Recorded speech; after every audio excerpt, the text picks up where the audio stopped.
gratitude. Thank you for joining Chats Along the Path Cleaning. with discussions about the 7 Nature. transformative practices of the 7-Way Walking. Path.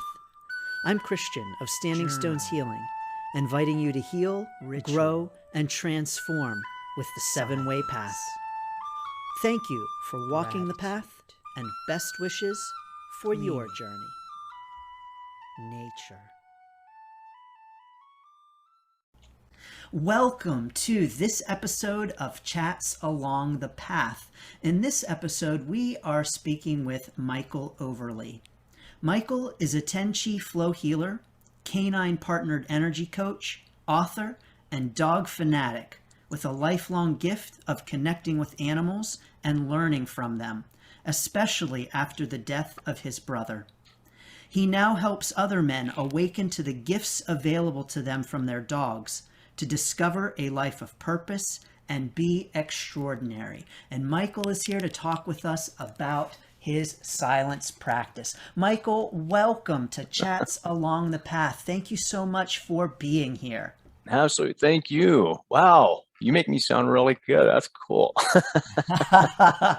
Well, it is cool. You're doing some really cool things. So, Michael, please tell us about those really cool things that you are doing, and we'll jump into your stillness, silence, meditation practice. Absolutely. God, it's great. I don't even know where to begin. I've been gifted with so many things that that I never even realized I was being gifted with. So I've been waking up a little more and more each day since 2017 when my brother passed, and I was just literally torn open. I had no idea what was going on. I felt like I was being ripped in half. And what came from that was this place of deep presence and awareness. And I was feeling things I'd never felt before, noticing things I'd never noticed before. And it was scary, right? I didn't know what was going on, but I allowed, which was hard for me. I've always blocked and stuffed things down and hidden them. And from this allowing, more and more things made themselves aware to me. They were always there, but I noticed this dog doing these amazing things. And I realized that, oh my gosh, we're all capable of this, right? He's been trying to show me this forever. And now I'm ready to witness. So, so now I help other people hopefully find their own path, right? It's not going to be mine. It's not going to be yours. It has to be whatever your experience is and what resonates with you. And I direct and guide. And sometimes I say, you know what, this isn't going to work, but I know this other person here who you might really resonate with. So I can't help anybody, right? When you look at it this way, I can't fix anybody, but I can help be a guide for them to find their own healing. So that's basically the core of what I do. I integrate different things. I bring dogs into the mix. I work with guys who have maybe super deep anger issues, rage, stuff, but it's hidden. They don't know how they're showing up. So, but they know there's something that they want. They know they're not living as they want to live. And they're starting to get past, well, okay, my job sucks and I don't like my car, but they know there's something else. So it's beautiful, right? There's this place of discomfort, and not liking where you are is like the perfect place to be. Yes, wow. Thank you, Michael. That's powerful. And I think what is also, of course, very powerful is the impact of dogs and animal companions. And I know that we have listeners who have animal companions that they love dearly, including dogs. Can you talk to us about the power of dogs, including even the power of dogs to show us what stillness means? Oh, absolutely. So the work that I do, the dog for a lot of these guys is the key. There's a point of access into themselves that they don't allow with anyone else in their lives. Their spouse, their parents, siblings, friends. They allow them in so far. But with that animal, when no one else is around, they can allow themselves to open and be just that much more vulnerable, that much more gentle, softer. And that clears away some of the clutter and allows this other thing to happen. So dogs and cats and horses, all these animals they're just masters of presence, right? They can just be in the moment. Just think of a dog hanging his head out of a car window, right? They're just bliss. Ears are flapping, tongues hanging out. They're not worried about what that dog thinks of what they're doing, or, or what color their fur is, or how big their ears are. They're just in the moment. A dog sitting in the sunshine, right? Just eyes closed, face turned up, just taking it in. They are constantly showing us how to just be. We don't pick up on it necessarily, or we enjoy just that quiet. We think it's just quiet time.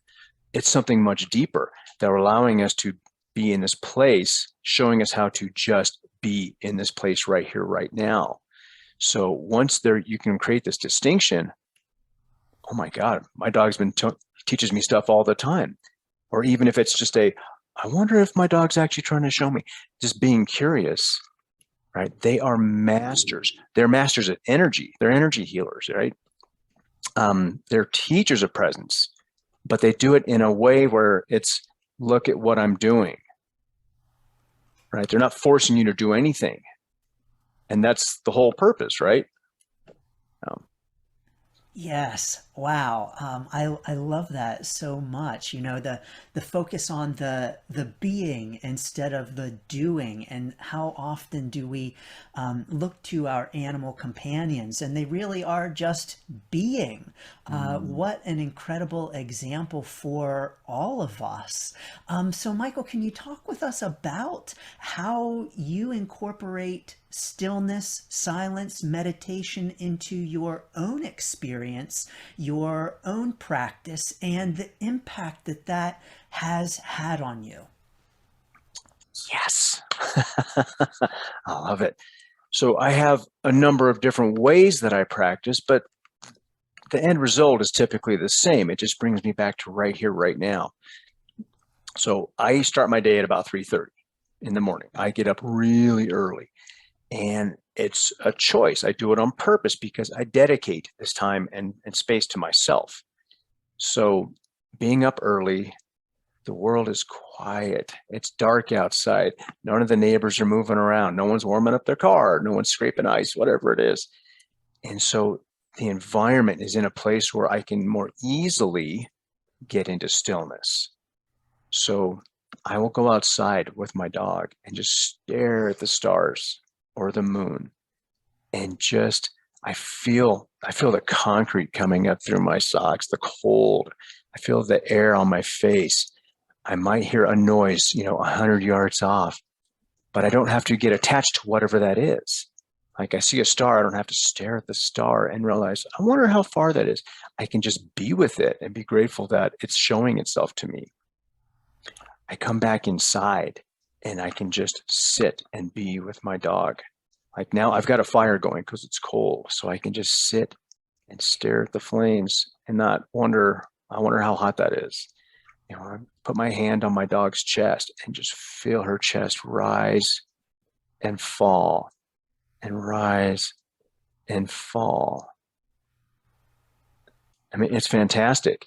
Each one of these things in itself keeps me aware. The difficulty early on was not getting attached to, I wonder what her respiratory rate is, or any of those things.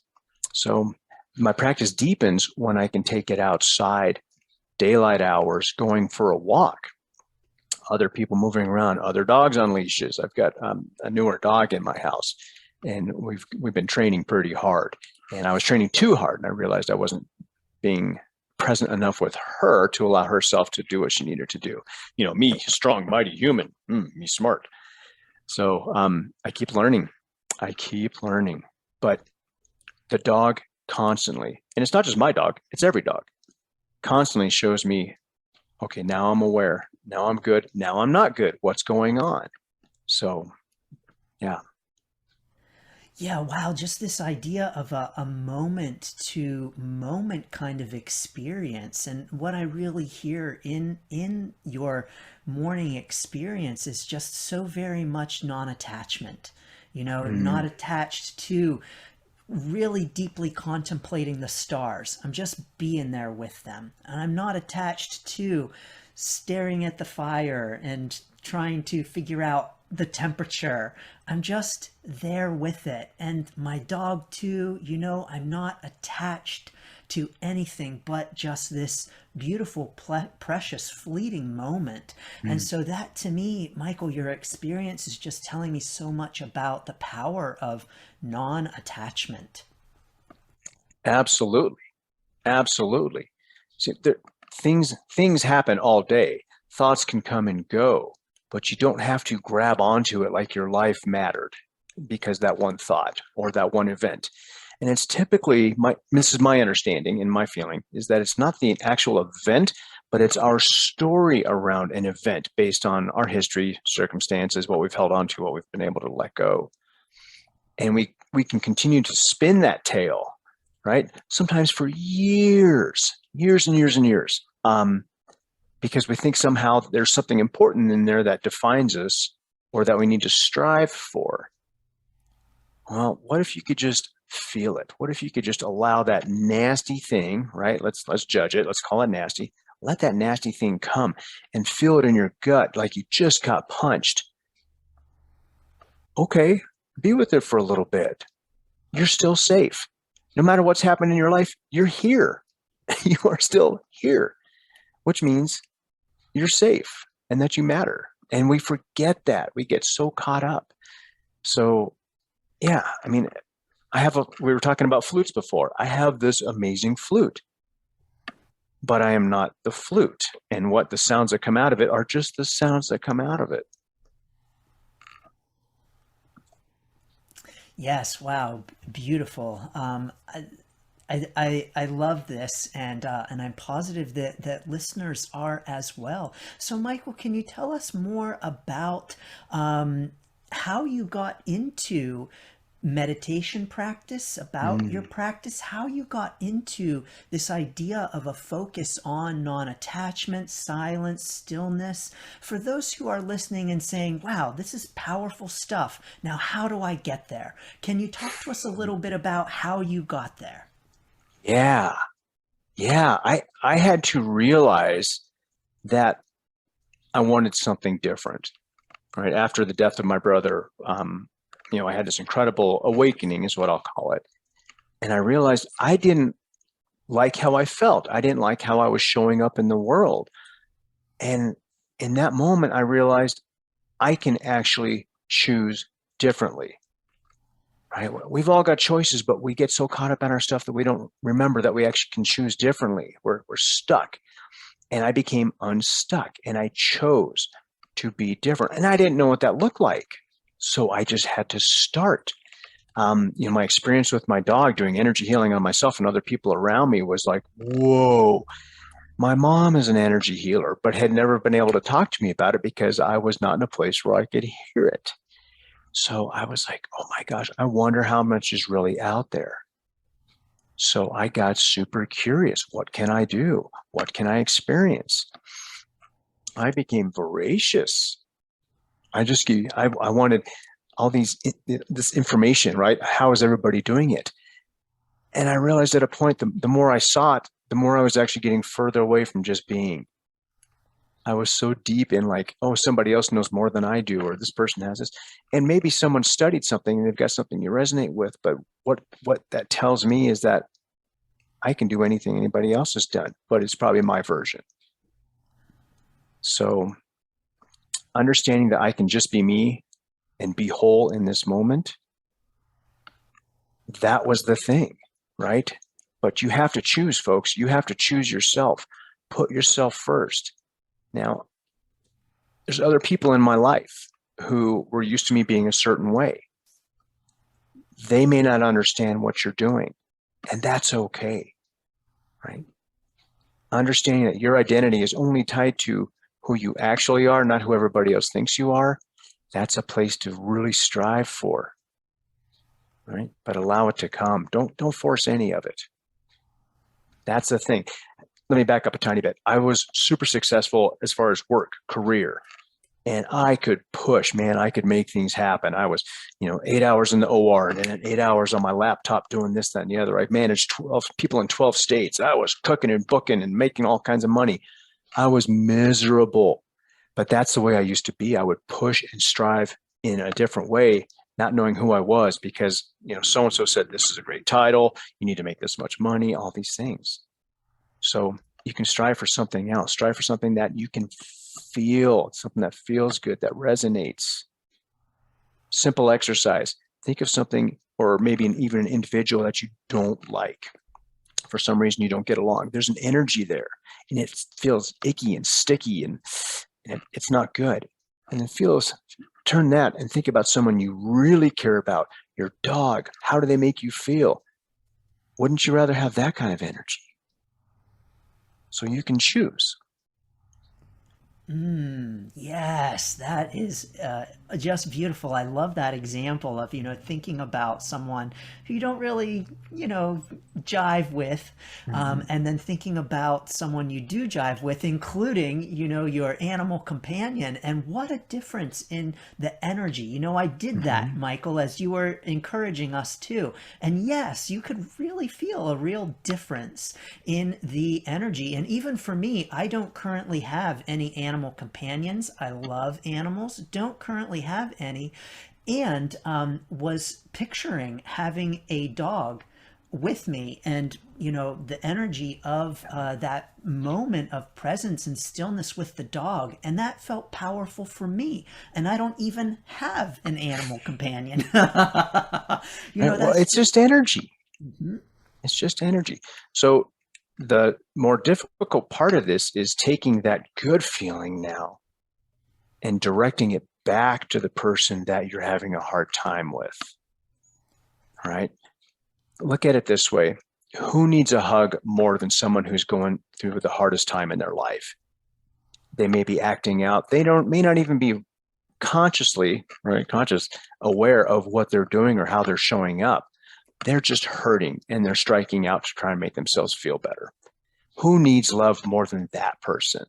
Right. But we judge and say, oh, that guy's a jerk. And why should I give him any of myself? Who needs it more? Yeah.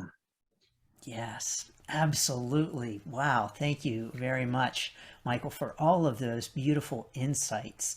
I have lots more questions for you. And one of those questions is I'm very curious about Tenchi energy healing. Can you tell us about that and even about the stillness within that practice?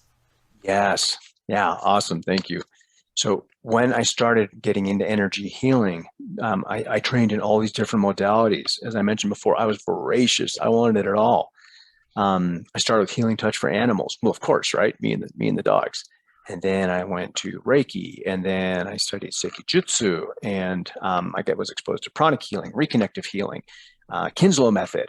There's all these things, right? And then Joe Dispenza has his own thing, and I read his books and watched his videos and studied him some of that.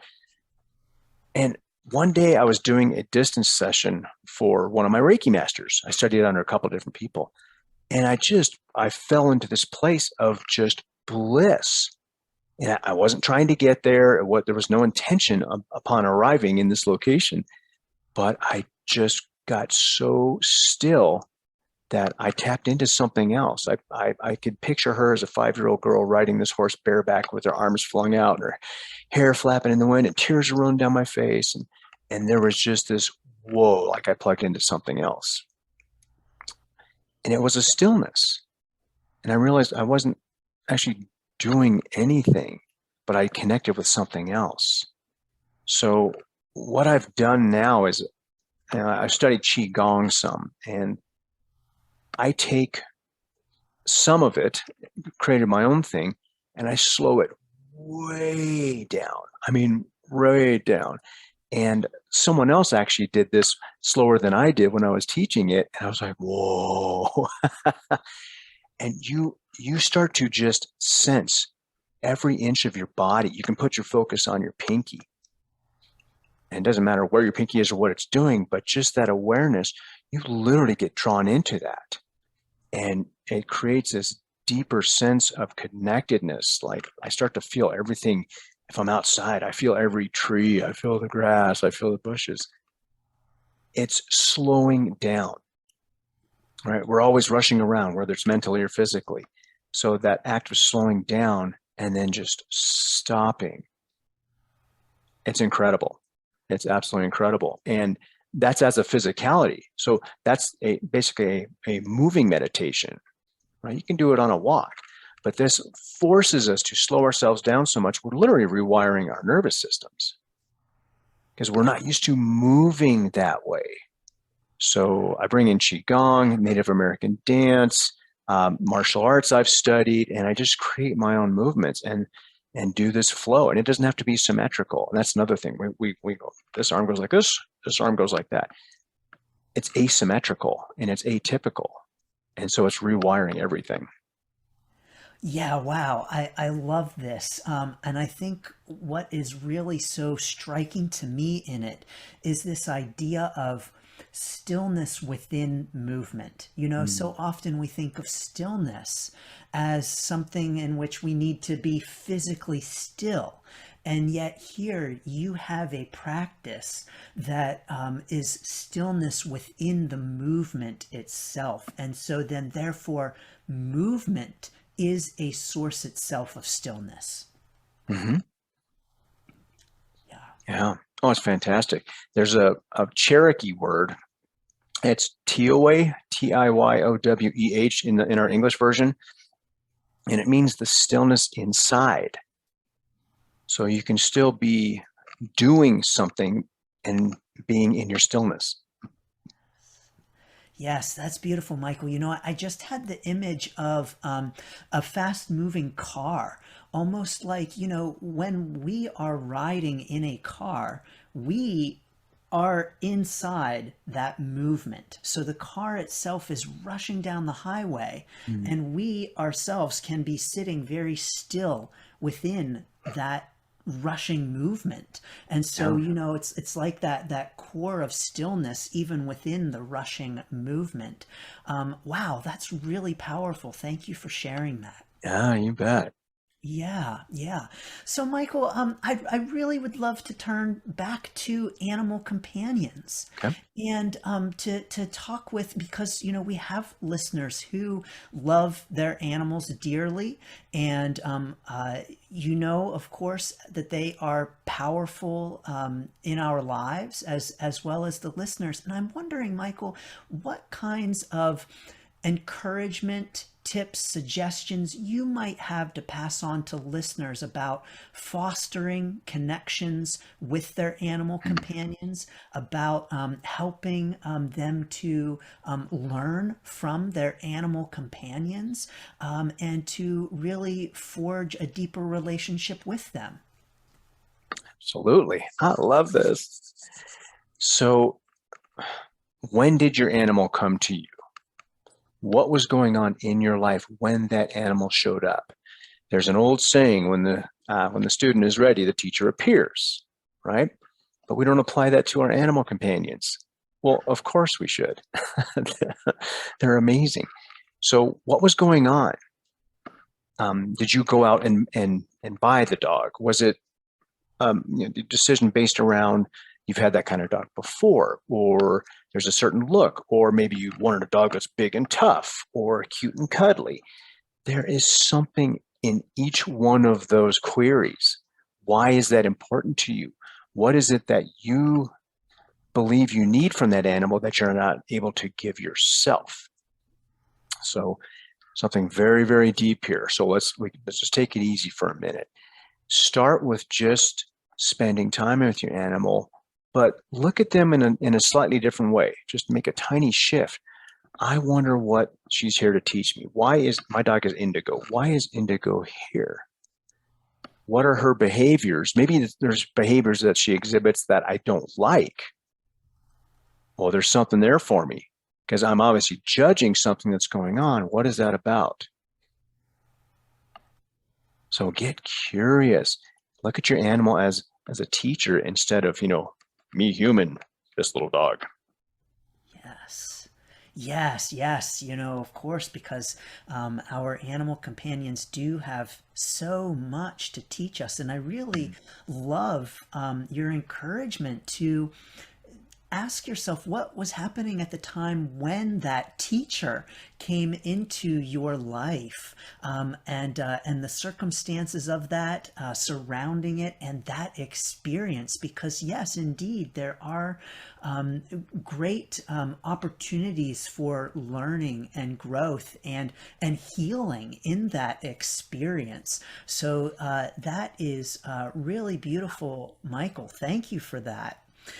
So, Michael, I would love to ask what additional thoughts, encouragement, tips that you might have for listeners on silence, stillness, getting into that practice, the way that it has impacted your own life, and anything else that you might like to share.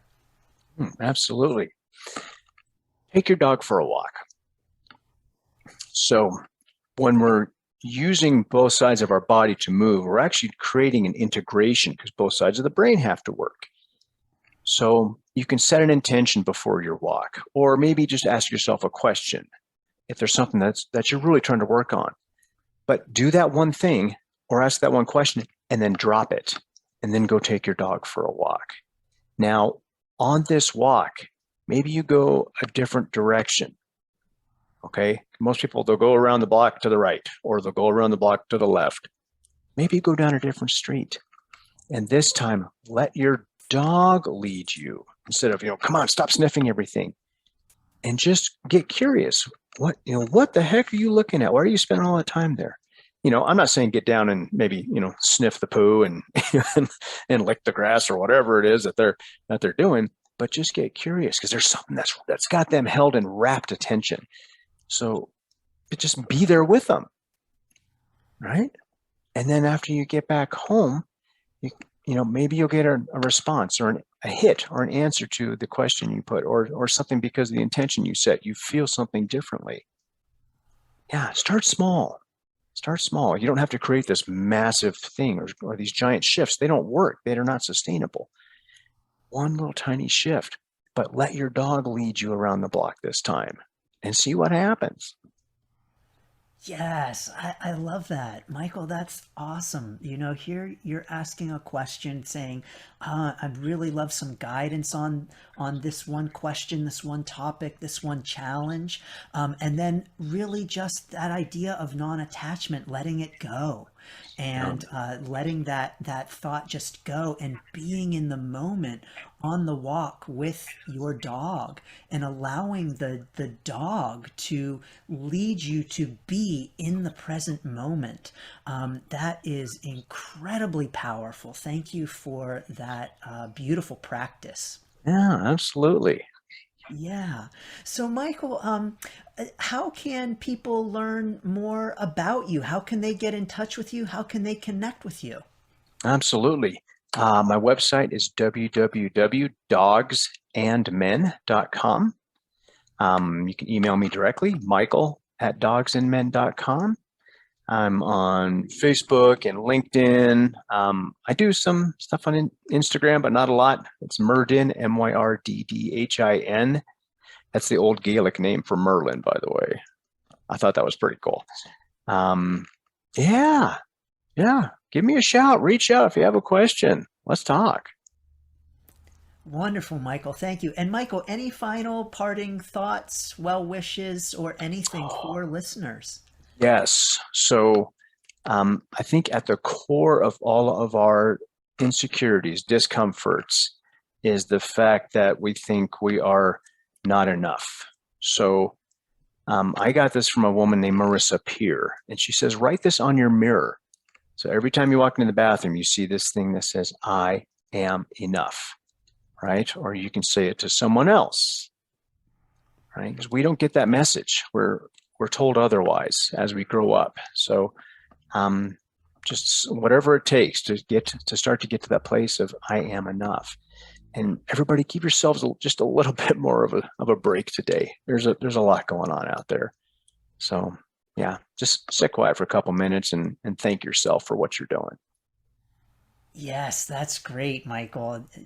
I am enough, you are enough, we are all enough. And you know, our animal companions know that they are enough. And so let's take that cue from them to recognize, realize, honor, and praise that. So Michael, thank you so very much for joining us on Chats Along the Path. It's been a great honor to chat with you. So thank you also very much. And I know that our listeners have greatly enjoyed hearing all of your insights. So thank you. And to all those listening, thank you so much for joining us for this episode of Chats Along the Path. We send you blessings and best wishes for your journey. Thank you. Gratitude. Thanks for tuning in to this Chat Along the Path. Please like, share, and subscribe.